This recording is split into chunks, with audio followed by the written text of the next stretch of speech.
everybody, and welcome to the Wednesday show on Millions of the Zoo. I'm Hammer, and I'm joined by my two favoriteest Wednesday hosts ever, Jen T. Maxey. Hello. And Did Terry you know P. YouTube is at least that long behind Rumble? Yeah, it is. About 12 seconds. Something like that, yeah. Normally I unmute all that. It's just I thought I did. I was wrong. It's okay. I wasn't really worried about you talking at the very beginning of the show because I was like, that part's not going to really be kept in, so it's not a big deal. It cuts off a little bit at the beginning. How you doing, Terry? I'm all right. How are you? Good. I guess Well- how you doing, John? Well, I'm usually more together than I was tonight. Like, normally when I say muted, I don't just mean me. I mean, because I always have Rumble and I always have YouTube on, so I have the chat that I can check for. But normally I use somebody else's, like, video or stream to mute, like, pre-mute, just to make sure it's done. And I thought I did. I didn't. Well, Jen just woke up, so make sure you put good morning in the chat. Yes. I had a nap. Before we get to the topics, go ahead and see who's in chat. Terry? Let's have a look further on the Rumble. We have the one-time hammer. Hey. What are the odds of him being in chat? We have Jack Gunsey, some idiot called Terryzol. No, he sounds like a loser. Green Badger and Tier Alexander and that might Cynic towards the end. Yeah, that's everyone. Okay. Jen? All right, so for the YouTube, we start with the one-ton hammer. Man, Hey. that guy gets around. He Oh, does. oh. And we got ourselves a rotten corpse. And, oh, Terry. Hey, you know who else gets around? Terry. It's true. Hi, Tier. Long time no see. And we got ourselves a Keever Dam. Yay, Keever Dam. Keever And we Dam. got Jack. Hi, Jack. Show's over. Kidding. We are on show number 2350 tonight. Yes, we have done 2,350 shows. It's a good thing that this wasn't 1,000 episodes ago, or we might have gotten cancelled by YouTube. Yeah. Oh, hell yeah. But 2350, so we're still well ahead of Joe Rogan because he doesn't seem to be catching up. Even though that we're missing 2 nights, we're still ahead of quite a. Imagine doing the number of shows he has and getting a shot at Spotify. Yeah. Like, dude, Yeah. we've done over twice the amount of shows you are, and we're not on Spotify. Or, We don't Or even even- monetize. or even just being endorsed by Rumble. I would have taken that. Been like, hey, Rumble, we could be great if you gave us a chance. Sure, Yeah. I'm not Viva Fry from Canada, but I'm Jen from Canada. Well, the deal with doing the Rumble show is I'm the only one doing it. No. If the rest of our Yeah. group was doing it, maybe we would actually have a chance because they seem like pretty cool people over at Rumble. They allow us to say all kinds of fun things before the YouTube show starts. Yes. We need to take Words that we can't say for the next hour. hour. Yeah, we need to take even more advantage of that than we currently do. I get to play See, but- music over there. Yeah, that's true. So we take advantage of that every See, night. For people if who you don't ever, get, well, I was just gonna say, if you ever did do that, you'd have to be there on Sunday for Kefki. yeah, She's great, but like the technical stuff overwhelms her sometimes. That's why we have Yeah. Blue. Yeah, Blue, the sleepy British cat. I always check out her show. I check out everybody's show at one point or another during the night. Usually, I'm there at the beginning to make sure it goes off and there's not any problems.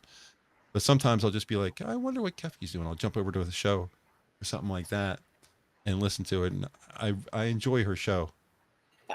She's super cute. It's just like I said, like Yeah, for the technical stuff, she just gets overwhelmed. Like she knows what she's supposed to be doing. She's running circles around me in terms of stuff I've done. But well, you were on last time. Oh. She was on. I was listening to you. she likes having she likes she had to She had a little flower and a little thing next to it where every time you talked, it would come up and say that you were talking next to a little flower. It made me laugh. I was like, I do the flower thing. I'm allowed to do the flower. Anyway, go ahead, say what you're going to say. well, it's just I like that her show is so innocent for the most part, but it's just I also like that I'm the only flower in the the only plant in the whole zoo is a flower, and I'm a schizophrenic flower that talks to Blue, and I give him both sides of the ideas, good and bad. Yeah. I just don't tell him which ones are which.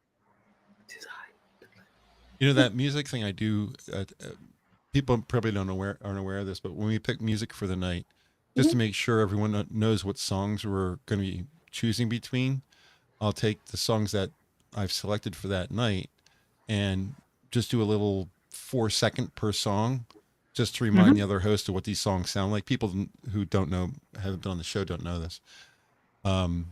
That could probably be played on YouTube, because you can't do more than, what is that, like 11 seconds or something like that?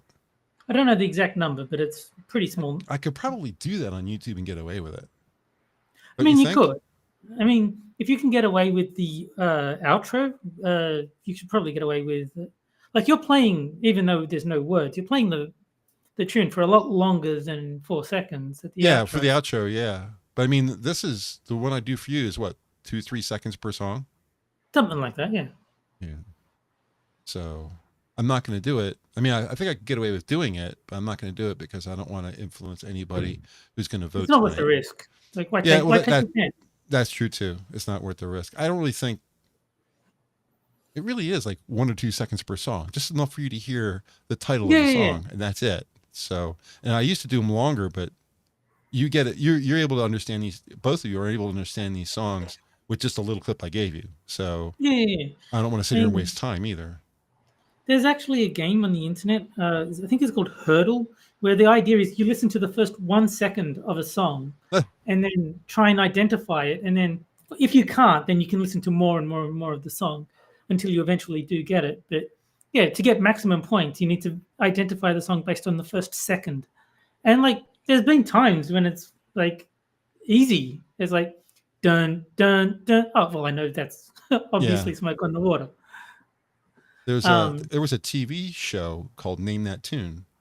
Yeah. Where he would give you this song did this, and you say how long it would take you to guess that song, and you battle against somebody else for the shortest number of notes, kind of deal.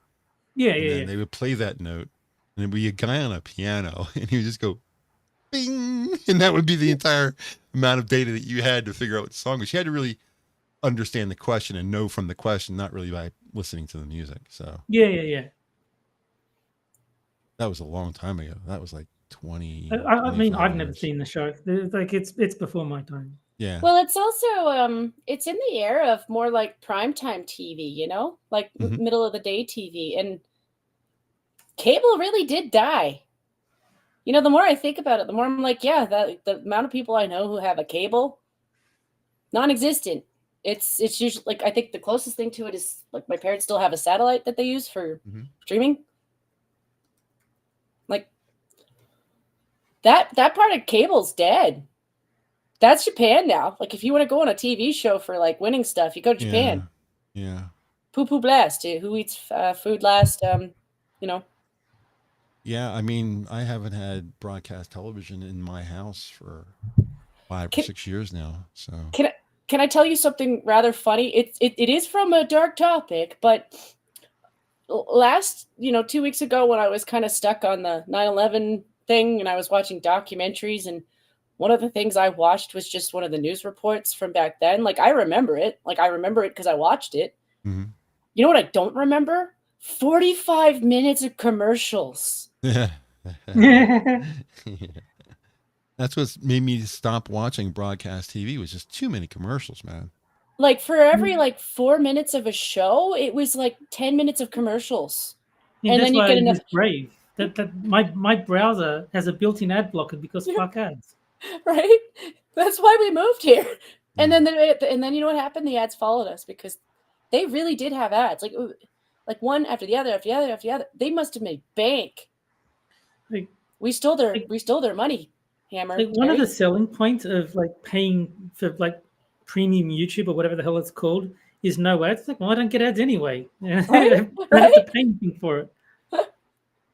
YouTube's making it a point to try to get around ad blockers too. Like, I used to use AdBlock Plus, and they got it so it didn't work properly. So I had to switch to another one. It is called Ad guard. Yes, but I think what YouTube fails to realize is I will give up YouTube before I give up blocking ads. Mm-hmm. Yeah. Yeah. Either that or it's, riding the pirate seas, So another way if you want to get content and not deal with ads, but yeah, I mean that's always an option. I try and steer clear of that because I have trust issues. I'm worried that they'll label it as thing you want to download and it'll actually be like some virus or whatever. Something dangerous, yeah. Yeah. You know, the other thing that we had that made the commercials at least somewhat tolerable sometimes that I would say they really, really don't do anymore. So, like, say the Super Bowl is an example. Yeah, a lot of the Super Bowl is freaking ads, but they were funny. Right. Like they were entertaining. So you could sit there for a minute and like, okay, I know you're selling me something, but you entertain me at least so I can laugh at it. Yeah. So like it made it tolerable for the 10 minutes when you were watching commercial after commercial because you were like, that was funny. And you'd have your rating of which one you thought was the best commercial because they were entertaining. But now they're just, they're boring as shit. Like I make more fun of Jeremy for his coffee commercials because he sounds like Tweak's dad. Yeah, Jeremy. Like you're Tweak's dad. You need to tweak more. What's this coffee called again? Coffee Brand Coffee. Coffee Brand Coffee. Amazing name for a coffee company, Coffee Brand. I bought my brother some Coffee Brand because he's a coffee drinker. I'm not. I bought my brother some Coffee Brand coffee. He said it was the best coffee he's ever had. And he's asked me, how did you get it? I said, I ordered it from a friend online. And I just leave it at that. Because what he's going to want me to do is he's going to want me to start being his supplier for coffee. He's going to want me to buy it and send it to him. And I don't have money and time for that. So, but, and he's lazy enough that he's not going to do it himself. So he'll just continue to hit up he still gets up early in the morning and goes out to Dunkin' Donuts and gets coffee. So he just buys the K-Cups from them, Dunkin' K-Cups for his Keurig. He can do that. Like he can order those. Like they do sell them online. Like if he just has because not everybody, like, it is hard to get them at certain stores. But you can get anything you want on Amazon when it comes to coffee. They've got all kinds of stuff. But yeah, Keurig absolutely does. Because we sold cases of them. Like it was 30 cups in a box. But Canada is expensive. So ours were like, that one was anywhere from $22 to $30, depending on whether or not it was on sale. Yeah, my mom. I waited until it was 22. She just drank Folgers, so I used to order it from Amazon. Yeah, my mom used to like them too, because they're they have a good instant too. Not just their regular coffee, their instant's pretty decent.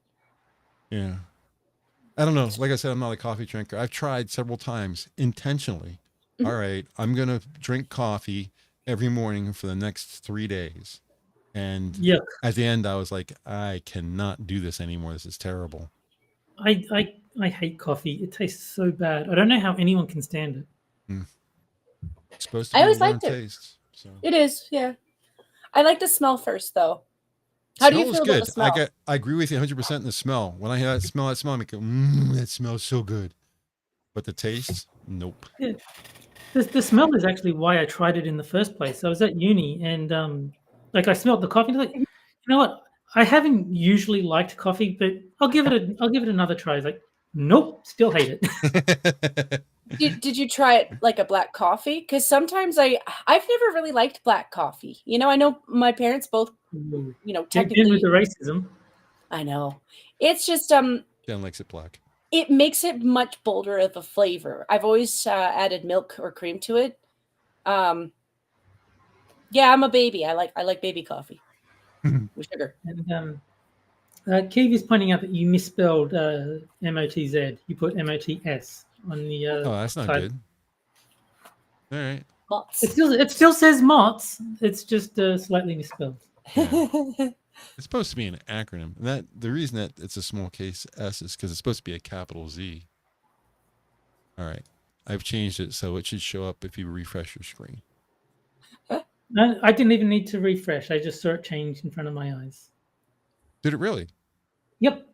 Wow. I didn't know it automatically changed like that. That's cool. I don't know if it's my browser or if it's just something YouTube does all the time. But yeah, I was just looking at the screen and the S changed into a Z. Cool. I didn't think It doesn't update the likes though. So my screen shows 2 likes because I was apparently the second person to like the stream. Yeah, you bastards. Hit the like button, damn it. Because it means absolutely nothing to us. Yeah. We know that you like it. Boy, that sounds dirty. Oh yeah, I mean, I honestly consider the engagement in chat to be a better metric than the number of likes. Oh, yeah. Like if people are talking in chat, then clearly they like what they're hearing. They want to engage with the topics. Whether or not they click the like button doesn't really mean anything to me. Yeah. Well, I mean, it's all for the metrics, and metrics don't really matter if you're not monetizing. So yeah. If you But you know, I just realized in chat that Frosted and Keeverdam are right. Every time we say the Z or Z, we should be high-fiving ourselves because we know that I'm going to say Z for the most part. If I say Z, is because I've been talking to Americans a lot.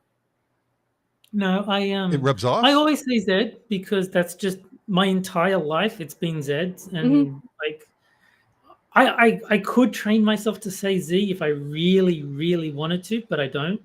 So I'm not going to.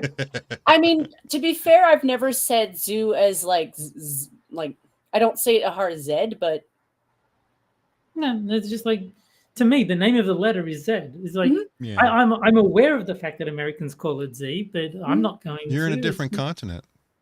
Yeah, you know, it's a different deal between you and Jen, for at least from my perspective. Jen's well, to be right next door. She's our to be honest with you, I'm surprised I don't speak more gobbledygook. Like I hang out with my British friends every once in a while just because I'm aware that my English is kind of off because I looked into it. Like half of my spelling is American and I can appreciate it because I can still read it. I still know it's, you know, it's still English words. They're just spelled a little different. It's when you throw in the French words that I get, because they do have a little bit of English in them when they're spelt like how we see them. So I would be seeing French, American version of English, and then British version of English. And I'm like, how am I speaking at all? There's definitely words where I use the American version. Like, as much as I like spelling Gaol, if I did that, very few people would know what the fuck I was talking about. So it's easier to just spell it Jail so that like I don't confuse people. Yeah. And the same would be arse. Like to me, arse is spelled ARSE, but I know that if I spell it like that, people are going to be like, "What the fuck are you talking about?" So I would know what that is. Can I ask you a question though, Terry? Yeah. Are any of your towns or small towns or street corners named after Aboriginal things? Of course. Okay, because ours are too. The thing they don't tell you is, and I don't know if this is true for the Aboriginals. I don't know them. Like I know my natives a little bit, but up here there is a good chance in my province you might encounter at least 3 different native languages. They don't tell you that because if you're going across Canada, at the very least for ones that I could encounter, there's probably about 5 or 6, not including the ones up north. I don't even know up north. So like sometimes you'll encounter a sign. It's in native. Yeah, you're never going to know which tribe. They're not going to tell you that. So no, but things like, I'm never going to do. Pretend like I could speak that. There's a famous university in Australia, Wollongong University. Yeah. Wollongong is an Aborigine word. It's I don't know what it translates to, but it was, you know, it was an Aborigine word. I'm not against it. I'm just saying it's one of those things where, like, yeah, you're trying to speak English, but then you have a word like that, and you're like, I am butchering your language. You realize that, right? Yeah. How good is your French, Jen? Very bad. Every once in a while, I will hang out with Sam, and I will pretend. Can you like understand it if somebody's talking? Can you stay along with them? If Sam does, no, because his dialect is different. If say somebody from Montreal does, and I do mean that because there's a variety of accents when it comes to Quebec. Mm-hmm. I can understand them a little bit better because I grew up listening to Jean Chrétien speak, and so I got used to their accent. So if they are speaking like he does, I can kind of go along with what he's saying, but I can't entirely understand it. Like I would have to have a book in front of me to kind of catch on to what words they're using. Mm-hmm. But if you actually have a book in front of you, you can see what words we have in connection with, because especially for Quebec, they do use a mixed language. Some of it is partially English. Oh. So it is spoken in French, but you can see that they're using an English word. Yeah. I took 3 years of French in high school. That's how long it's been. I always wanted to get back to speaking French, but I don't know anybody who speaks fluently that I could hang with to practice. Samuel would be the best one, because he speaks full French. He is from France, but he also speaks English with an English accent, so it's a little bit easier to understand what he's explaining. Like, I asked him about 2 months ago for I googled the French translation for a fuero, because I wanted to yell at fuera, but I wanted to use the French terminology. And I wanted to make sure it would cross the stream. So if I yelled it at Macron, it would still work. Afuera. Afuera. And Jack in chat is saying, don't you dare call it cheer cheese. That I will die on that hill. I actually refused to buy what used to be known as coon cheese because they changed their name to cheer. It's like, no, it wasn't offensive. It was the guy's name. The fact that you changed it means you're caving to fucking idiots. And so now I won't buy their cheese because fuck them. What he should have done was brought out another brand under his brand. Call it, buy the same company, that kind of deal, but call it something a little different and put all his resources into advertising that, so people would move from one to the other, especially if it was cheaper or tasted better, and get his user base. I sound like a computer person here. Move from one brand to the other brand and do it that way, and then slowly phase it out, make it smaller on the label, that kind of stuff. That's the right way to do it. I think they should have leaned into it and released a brand of cheese called Porch Monkey. Oh, gee. Yeah. Just go full on. I mean, if probably they're not going to go over very well in the States, I'll tell you that. If they're going to accuse you of racism, go for it. Give them something to accuse you for. Here's something to chew on. Well, I've always wanted to be able to be fluent in French. I probably should have chosen Spanish because there's plenty of people in the United States who speak Spanish. So it wouldn't be hard for me to find somebody here locally that probably knows it pretty well that I could speak to on a regular basis. But I always wanted to get back to learning French. If someone gives me something that's written in French, between words that are similar to American words and the limited knowledge I have of French itself, I could usually make out what they're talking about. It's not too different. Like it is a very different language, but when you realize that it's still in the thread of Latin, it makes it easier to make that connection. It's the same with Spanish. Like if you were to go from French to Spanish, yes, it's very, very different, but you're going to find tiny little bits where you're like, I can see where we have relations with each other. There's things in common between French and Spanish because they're both gender languages. So you'll get that right away. That's a big step up. Yeah. But American, I call it American as opposed to English because I think we're different enough from English that I can call it American.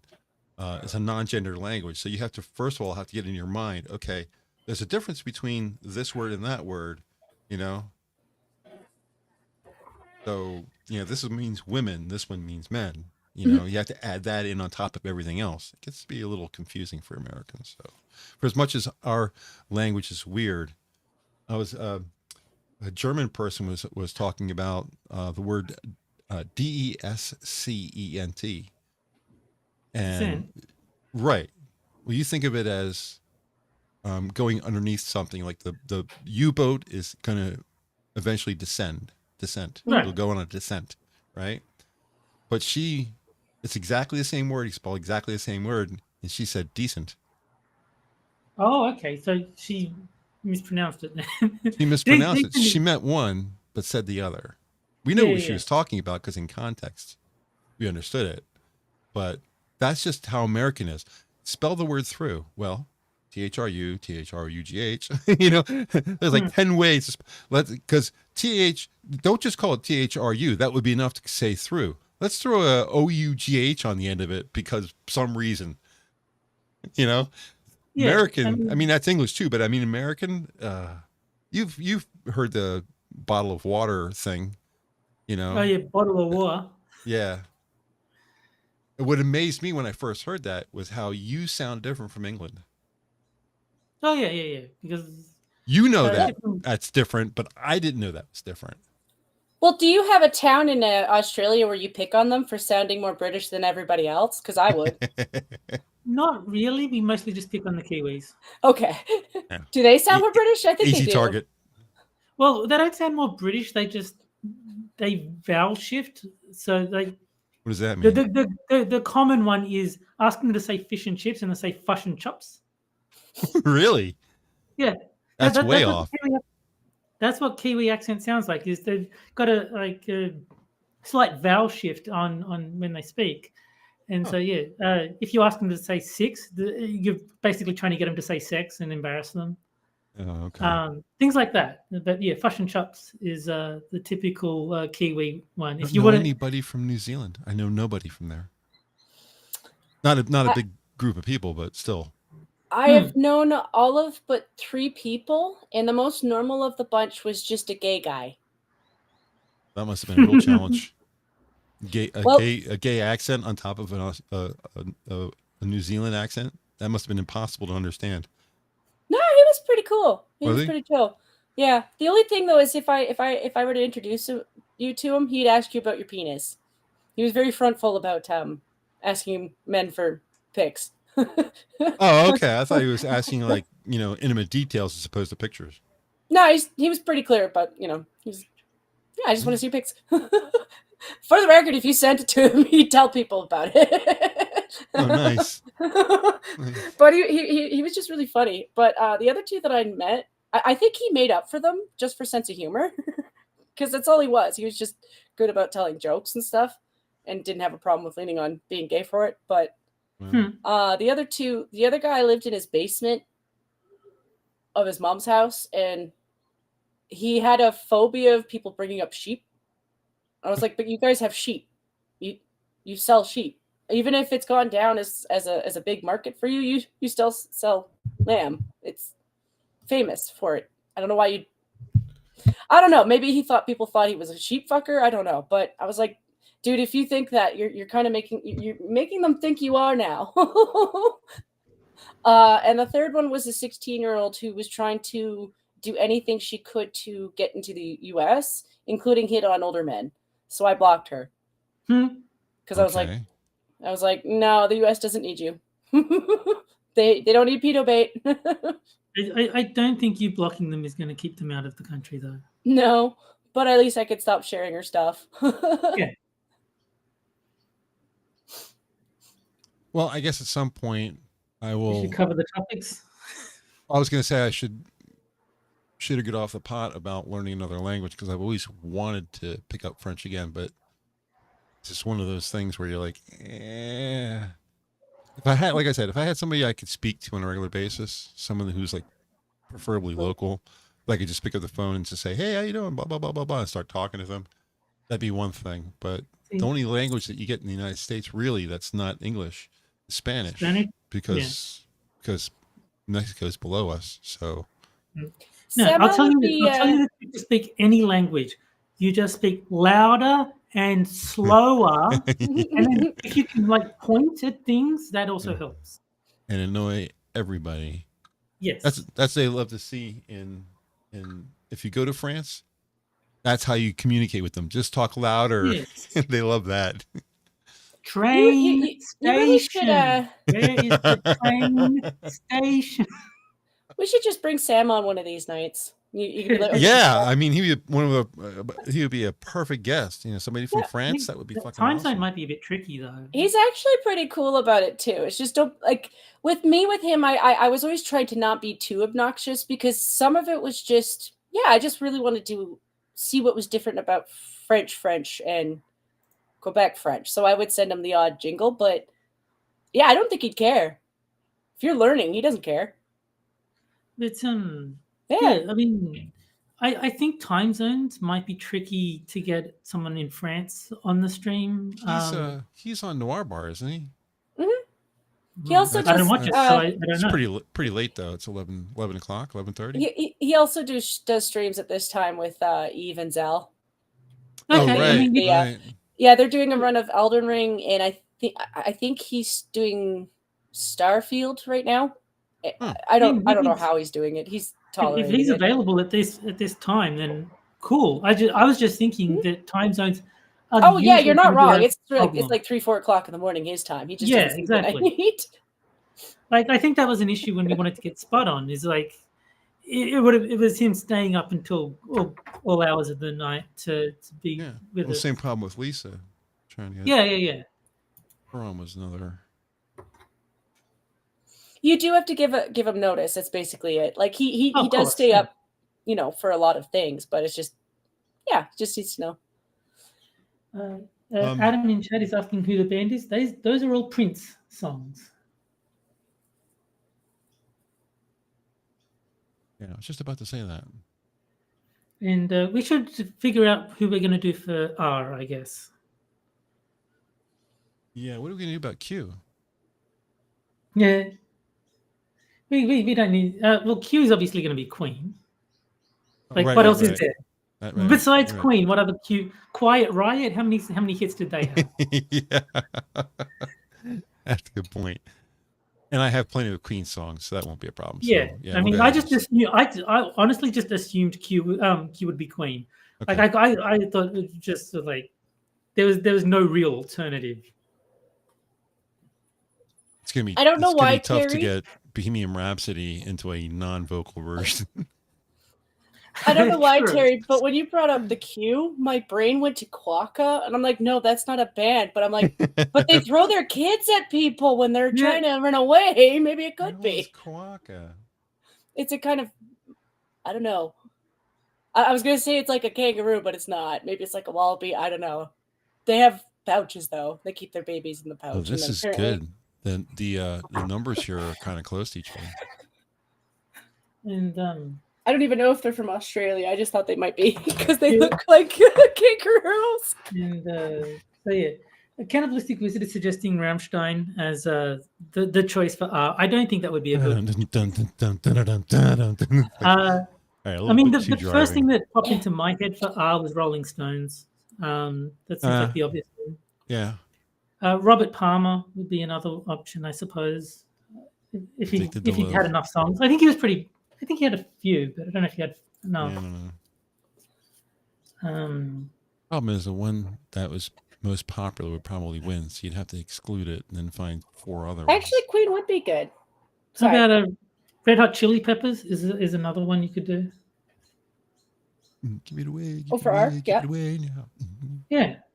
I mean, unless there's still discussion over Q, but I kind of just assumed that.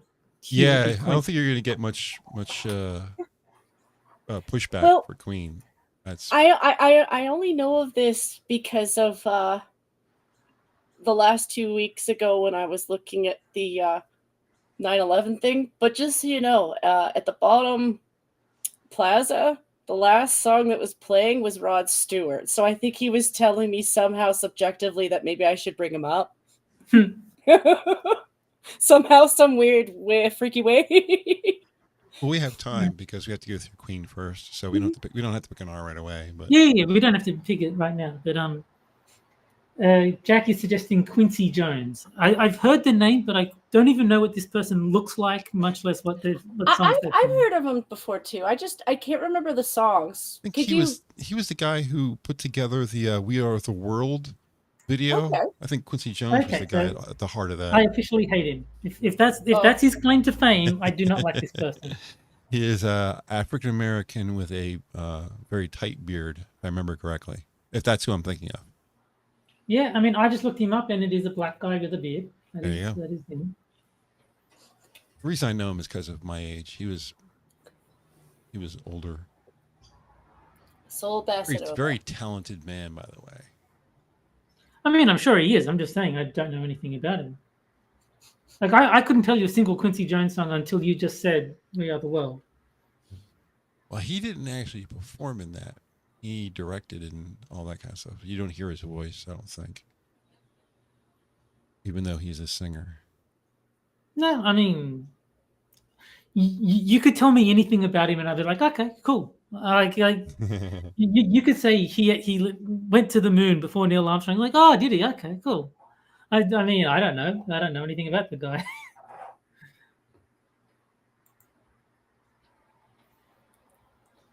Okay. Well, okay. I'll just pencil in real quick Queen, and we'll go from there. I think that's the winner. And like plenty of songs. We are the champions. I mean, how many songs did Queen Oh do? yeah, Like Queen 30? has like a million songs. Yeah. You'll have no problem Oh, finding. definitely got to put Fat Bottom Girls in there. That's definitely got to be one of the songs. It's a favorite of mine. Don't ask me why, because I'm not really big on Fat Bottom Girls, but I just think it's a great song. Who really writes a song? What gay guy writes a song about women's fat butts? I mean, That. Well, I don't think Freddie Mercury wrote that one. I think it was it Brian May? I forget. It was one of. I'm pretty sure it would have been one of wasn't the other him? band members. Oh, okay. Hey, Jen. But yeah, I do think Fat Bottom Girls is a very funny song. Same with Bicycle. Bicycle. Yeah. It's a great song, but it's just Yeah. But all their songs are a little laugh. different. Yes. There's another one that always cracks me up. You know the band Deep Purple? Yeah, I've heard of the name. Yeah. They have a song called Space Truckin', and it's so stupid it cracks me up every time. It's like, come on, let's go space truckin', come on. Wow, brilliant writing there. Well, that's the chorus. I mean, the verses have actual words, but it's just such a ridiculous thing. And it just cracks me up every time I hear it. Who did we do you remember who we did for A? Was it ABBA? No. Alanis? Who did we do for A? No, it might have been, I think ABBA might have been brought up because I know I made a joke about Preach. I'm looking back at my polls. I don't go back to A because I didn't write them down back when we first started. I didn't write them down, so for us it starts with D. Yeah, I know B was Bon Jovi's. Can't remember who C was because this is a while back. Oh, wait a minute now. Maybe went all the way back. This is before we did the alphabet. So I should have it. Let me scroll down here a little bit. All right, so all right, these are all mixed. AC/DC, and we got pin for it. Yeah, pin for it. We got a warning or something. Yeah, because whatever music studio owns AC/DC's music is very, very. Della actually got multiple streams taken down because he used to do music streams where he would just like play copyrighted music and like he wasn't going to monetize the stream, so he didn't care if he got a copyright claim after the fact. Yeah. But whenever he played AC/DC or Twisted Sister were the two that always the stream would just end because they would pull it down midstream. Is that what happened? Because he used to have problems keeping the stream running. Yeah. Well, those anything by AC/DC, and I don't know if it was every Twisted Sister song, but definitely We're Not Gonna Take It. The stream would get pulled down for copyright violation midstream. Like they wouldn't let him continue streaming. We have, in case you were wondering if this was ever going to happen again. Oh, it's been broken. The tie's been. Oh no, now it's back again. Oh. Oh, Green Badger is suggesting Queens of the Stone Age as another Q band. I don't think that. I mean, they're okay, but I don't think they're on the same level as Queen. So the tie is between Let's Go Crazy and Raspberry Beret. I've already broken the tie once, so I can't break it again.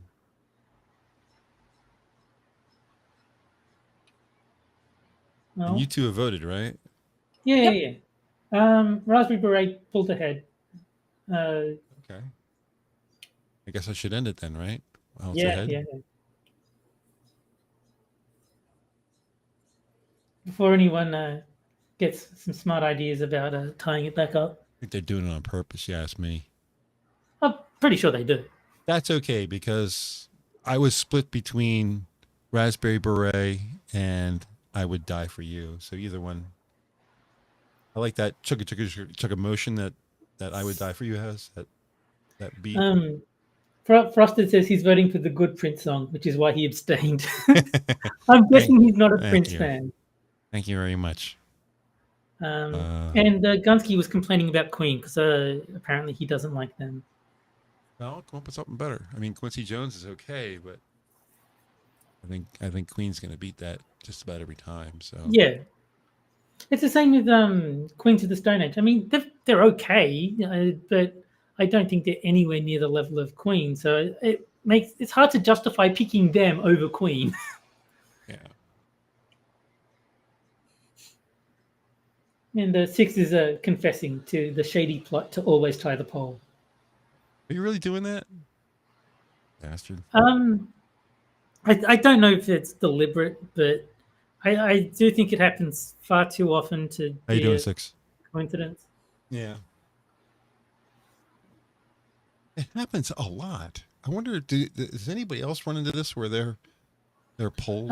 Adam does. I mean, because we do a poll to see what game we're going to play at the end of the stream.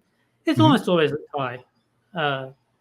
But I mean, he gets a lot fewer votes, so it's like 4 votes, and it'll be like 2 for Street Fighter, 2 for Jackie Chan. Yeah. It's like, what do we do here? I guess if you run a show like the Whatever Podcast or Matt and Blonde or something that's got a lot of people watching it, the chances that you're going to tie are going to be a lot smaller. Yeah. 2,000 people voting. If we had 1,000 viewers, there would be no ties ever, pretty much, or very, very few. But when you've got 20 or 16 votes this time, yeah, it's pretty easy to tie things up. All right, so Raspberry Beret is perfectly fine. When I was picking the songs, that was originally my go-to, but it's a little slow. And then I was like, well, I Would Die for You is a little bit quicker, a little bit more. Yeah. Along our lines. When I think Prince, my first thought is Cream, Shaboogie Bop. And it's because of the Shaboogie Bop that it just sticks in my head. Is that a song of his or something? Yeah. I don't know all the words. It was like Cream, Get on Top, Cream, Never Stop, Cream, something, something, something, Cream, Shaboogie Bop. There's he did the Sinead O'Connor song too. Nothing Compares to You. Yeah, that was actually his. I mean, I know he's a prolific writer. Like, he doesn't sing every song that he writes. Sometimes he gets... I would say a majority of his music was sung by other people. He gave that one away because there's only one recording of him doing it live. It was never put on an album anywhere. But the live recording is before Sinead O'Connor ever recorded it. So it was his because time. Well, also, like, even if that wasn't the case, you would have a much easier time convincing me that Prince was the songwriter than Sinead O'Connor. Yeah. Like, Prince is a much more prolific and gifted musician than Sinead O'Connor was. If you go on her album, it says that he has writing credits on it. So yeah, of course. Heck, even in their fight, like I kind of got the impression that was to do with the music industry. It wasn't her. Because I actually do think he liked her version. It's just there was so many people poaching his songs. Her version is better. I've listened to both of them. Her version is better. I mean, he's a talented guy, but the song is much more disjointed when he sings it than when she sang it. When she sang it, it had a flow and a melody to it. When he sings it, it's all very choppy and it's not great. I think she saw something else in that song that she brought out. Yeah. I don't see him as necessarily having a problem with that. I just think he got mad at them for continuously stealing his songs. No, he gave it to her. No. He sold it, or he rented it. He of the gave right. her the options Yeah. to put it on her album. That's it. No, I'm She not couldn't just do saying it just live. that one specifically. I'm saying that this was something that happened to him more than once. Yeah.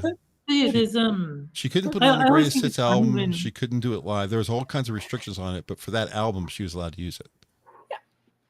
yeah, like when they sample music, they have to credit the original author as well. It's like Yeah. Which is if only you actually fair. look at the songwriting credits for some songs, it's pretty funny. It's like seeing Joe Strummer listed as someone who wrote "Stupid Girl" by Garbage. It's like, wait, what? It's like then you realize, oh no, because they took "Train in Vain" as the like basis of it. Like, oh yeah. No, that makes sense now. But should we even bother to read the topics for this evening? Yeah. I don't even know what they were 15 about. That's why I went on to Twitter, like, was to share and then to just double check, like, oh, I woke up late. That's fine. Well, I'll go through them quickly. We don't really have to spend any time on them. The first, I'll just go through them and we can decide if we want to talk about any afterwards. TimeOut. Trump's got 3 outstanding cases. He hasn't been sentenced for his Stormy Daniels thing yet. That's going to happen on July 11th. But he has 3 more outstanding cases. 2 of those 3 have been put on temporary pause so that they will be adjudicated after the election, which is what he wanted. His Mar-a-Lago case of stolen documents and his RICO case in Georgia have both been postponed. One's paused, the other one's postponed. I don't know what the words mean, how they how they relate to the legal part of these cases, but neither of these are going to be prosecuted before he's had a chance to become president. So it'll all be in 2025, at which point he can just, I think the Mar-a-Lago case is a federal case, so he can pardon himself for that. The Georgia case, I think, is a state case, if I remember correctly. So he'll have to deal with that. So that's the first one. The second one is SleepyJoe. That was an easy name to come up with, considering the issue here. Biden was in the middle of a negotiation about Ukraine and appeared to fall asleep during the negotiations.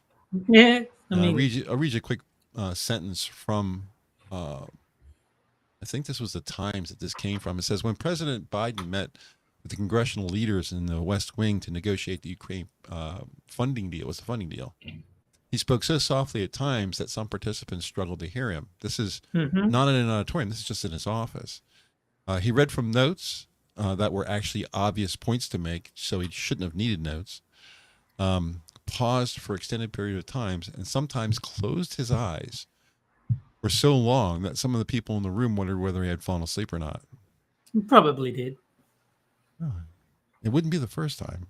He's Nope. closed his eyes and done everything but nod his head more than once on camera. Never mind that it distracts from the actual story, which is like the budget for Ukraine. Are they planning to send more money? Because that's what that sounded like to me. Sorry. The stuff they didn't say is the stuff I heard. Well, they already sent more money. Yeah. And I don't know if they're working on sending more money, but now they're telling Ukrainians that they can fire the weapons into Russia, not just to defend their own homeland, but now the shells can fire into Russia territory. So if a Russian were to walk into the area where they're shooting, he could pick up a U.S. missile. That's new. They weren't allowed to do that before, but they're allowed to do it now. They really want to start a war with you guys in Russia? Really what's happening is we're going to get into a situation where America is directly attacking, not using our own people, but they're using our weapons, directly attacking Russia. And this is dangerous because it's going to come down to a bright flash.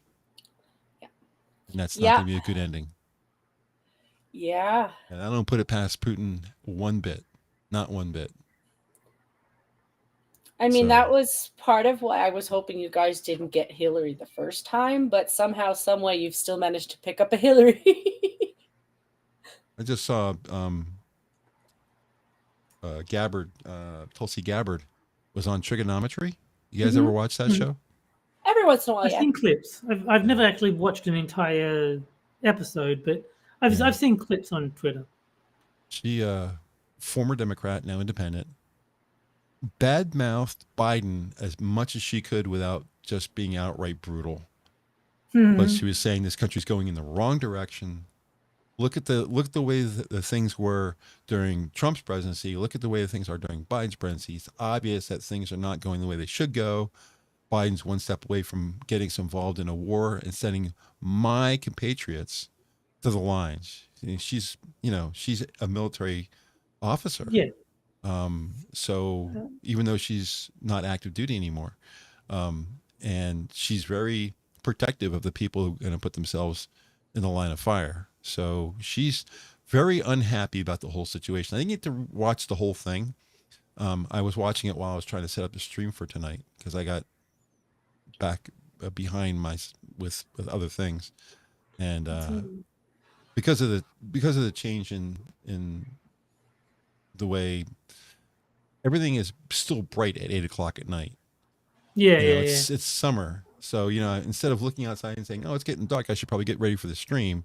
Look outside, it's still bright outside. I'm like, oh, I got time. And then my phone is like, hey, you're supposed to be setting up a stream. I'm like, ah. So I was listening to that while I was setting up the stream. And, she's on, as far as I know, she's on Trump's short list for vice president. Cool. And every time I've heard her talk. That trigonometry show, I really can't stand that Francis guy. He's like Constantine is fine. But that Francis Foster guy is just obnoxious. I don't like him at all. Yeah. He does ask the tougher questions, though. If you just write down the questions that they both ask, Constantine's a little bit more. He sits up a little straighter. He pushes back a little further. Francis is bent over and staring at the person, and he's intent. So. When he comes right down and he says, is Biden like the worst one ever? I mean, he comes right out and says these things. Where Constantine wouldn't say that. Constantine would be diplomatic about it. Do you see the economy working the way it was supposed to work? That's how Constantine would say it. Right. But Francis is going to say, he sucks, doesn't he? I mean, the show needs both of them there to work. I don't think it would be better if it was just the Constantine Kissen show. Right. But I don't like Francis's general demeanor. I don't like him. Yeah, well, I can understand that. There's something kind of, I don't know. There is something about him. I can't put my finger on it. But I know what you're saying. I really like Constantine. I've seen him in other places, and he does very well for himself. It seems that no matter who he's talking to, he's got a lot of answers. He doesn't have every answer. He's not like Shapiro, who has answered that question 7 times already, so he knows the answer. Right. Constantine kind of is not quite as quick on his feet as Shapiro is, but he has a well thought of, well processed answer when he does get to the point where he has to answer something. You really can't argue with him when he comes up with an answer. It's so complete that there's nowhere to go. You have to. He does come across as very intelligent. Yes, I'll say that. Yes, and he has the advantage of actually being from the area. He knows Russia and Ukraine. He's from there. Yeah. So when people start asking, trying to sword fight with him, he's like, dude, I live there. What the fuck are you talking about? I know more than you'll ever know, So you don't really, and you don't find people from that area who are, as well known for being a talking head on YouTube or whatever platform he happens to be on. So it's kind of a niche that makes him kind of invulnerable when it gets down to the nuts and bolts, Yeah. He knows everything about everything when it comes to the area because he's been living there for 35, 40 years, So, right. How you going to beat him? So go ahead, try and beat him. You can't. It's like trying to argue Israel with Netanyahu. Guy knows his shit. It's kind of like this person who's never left their state is arguing with a guy who lived in the specific area that you're arguing about. Yeah. I think one of them might have a slight edge. Yeah. Yeah, I've had people argue with me about Pennsylvania. Like, dude, I've been living here my entire life. I know what I'm talking about. I watched a Wonderful. video of an interview with a North Korean girl where a lefty in the audience was trying to argue with her on North Korea. Oh. I'm like, you're pushing the ex-North Koreans to our side. Okay. I guess if you study up and read, you have some idea, but without actually being there, you don't have the experience necessary to answer questions that you haven't read about. Yeah. You know, because if you're there, you're going to get a much more deeper understanding of what's happening than just reading about it in a book. So, yeah, I like him. I think Konstantin Kisin is pretty, and even subjects that are not Ukraine Russia related, he's still pretty smart on those too. Yeah. And he seems to have a pretty good take. I saw a clip of him talking about like male disposability, and he actually made a good point. He's like no one feels sorry for men, and then he goes, and rightly so. The solution to the male mental health crisis is not being sympathetic towards men; it's giving them purpose and making them feel accomplished and successful. That is how you approach male mental health, which is totally different from the female-dominated way that most psychological help is structured. Yeah, if you want to heal a man, make him useful. Yeah, give him a purpose, and he'll straighten right up. What do you think, John? Well, it's a lot of that. Like, there's a lot of men without a purpose, and you can kind of see it right away. Like, I grew up with little kids, little boys, who were always on a project, whether it was taking apart their toys so they can recreate them in a different shape, or setting up a game. Like, like for us, it's hockey. So, it would be a block party of getting as many kids together to get a proper hockey game. Maybe it's soccer for other kids. I don't know. But it feels like they're more restricted in every sense of the way. Like, it's like, of course, kids go out and play. No one's stopping that. But I don't know. I wouldn't want to be a kid in today's. No, definitely not. Like, I think men need to have a purpose more than women do. Not that women don't. It's just that I think it's more. What's the word I'm looking for? It's more vital.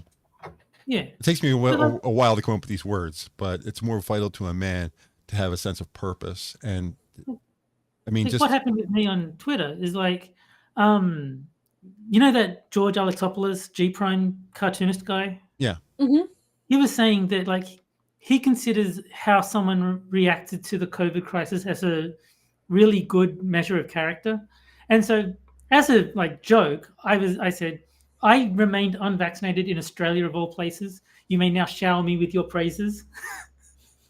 And I was joking, but people were like, holy shit, dude, that is actually impressive. And that felt better for me to read than someone complimenting me and saying, oh no, you're I don't know, you're handsome or whatever. Like someone giving me a compliment that, makes me feel loved doesn't have the same effect as, holy shit, dude, I can't believe you actually did that. That felt much better to me than a complimenting me on my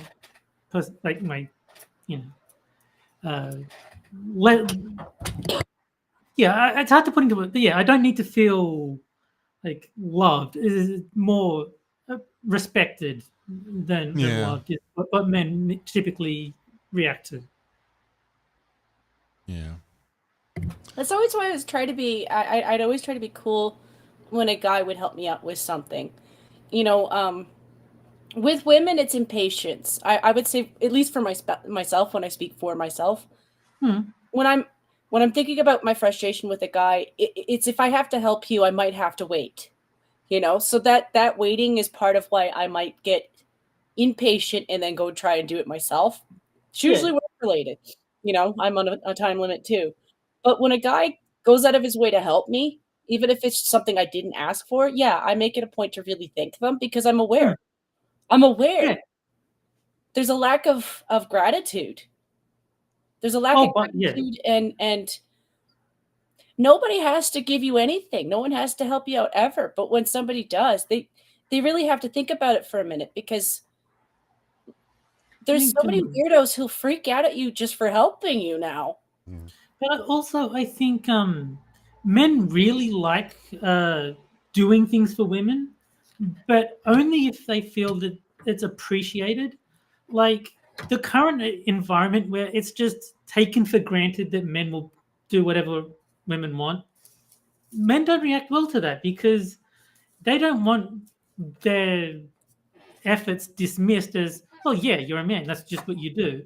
They want someone to be like, thank you, that was like, you really helped me by doing that. That was very, did you see that video where an Asian man and woman are in the kitchen and he's making a sandwich or something like that, and she pulls a bottle or a can or something down a jar, and she opens it and she looks straight ahead, and the person, they switch to another view, and it's Michael Caine looking back at her, and he has kind of like a, what are you doing, on his face, and she closes the jar back up, turns to the guy, pats him on the shoulder, and hands him the jar, and he opens the jar, gives her a pat on the shoulder, and walks away, and she turns and looks at Michael Caine again and nods at him, and Michael Caine, they go back to Michael Caine and he nods, and then they hit like 5 or 6 different celebrities and they all nod, and what they're saying is, you took the opportunity to give him an opportunity.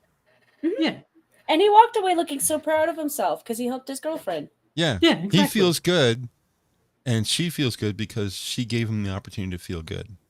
Everybody wins. I'll be fair. I fail to the pickle jar a lot, so my brother helps me out with that quite often. I'm like, thank you. Now I can feed us both. Jar. I don't have anybody to open it for me. I'm already the man. I'm supposed to be able to do this. Some of them are tough. I have to put on a pair of leather gloves sometimes because my diabetic hand skin is so dry that it just slides. And I'm not particularly strong. I'm old, so I can't really get but if I put on a pair of leather gloves, the leather will grab the rim, and then I have plenty of strength. I just pop right off. But no, it makes sense. It makes sense. Leather gloves are always not too far away. I just get a knife, and like there's usually a spot where you just stick it up under the lid and you prise it open. Oh, okay. Yeah, I guess we're talking about the ones you unscrew as opposed to the ones that you just need to pop. My boss taught me the psycho way of doing that, Terry. To be fair, when we opened up a jar, it was going into another container anyway, so we didn't have to keep them. But she would stab them through the top of the lid, and it releases the pressure. That works too. But yeah, like these are ones that screw on, but you just get a knife and you sort of like prise the lid just enough to break the seal. The seal, like the air pressure let the air out, and then it just comes right off. Yeah. She sounds a little too Fatal Attraction to me. I think she liked doing something in a dramatic way every once in a while because she looked like somebody's really nice mom. So when she did something like that, it was like, oh, she's spicy. But we did throw out the jar. Like, we were never going to keep it. So, I mean, if you know that, I'd be afraid to try to pry one of our pickle jars. I think you'd break the glass before you get the top off. Well, you're not trying to prise the whole lid off. You're just trying to make enough of a gap for the air to escape so that the air pressure isn't keeping the lid on so tight. Yeah. Like, it only needs to be a very small gap. It just needs to be enough for the air to kind of break the vacuum seal. You'll hear it too. It's kind of like a psst, and then Yep, exactly. Yep. Well, that's our show for the evening. That is. I just looked at the time like, oh wow, that went quick. Yeah, 10:05. You start getting into a situation where the chat becomes very free form, and pretty soon you're like, oh, we're over time. Yeah. I'm hungry too. I have to get back to fixing my oven.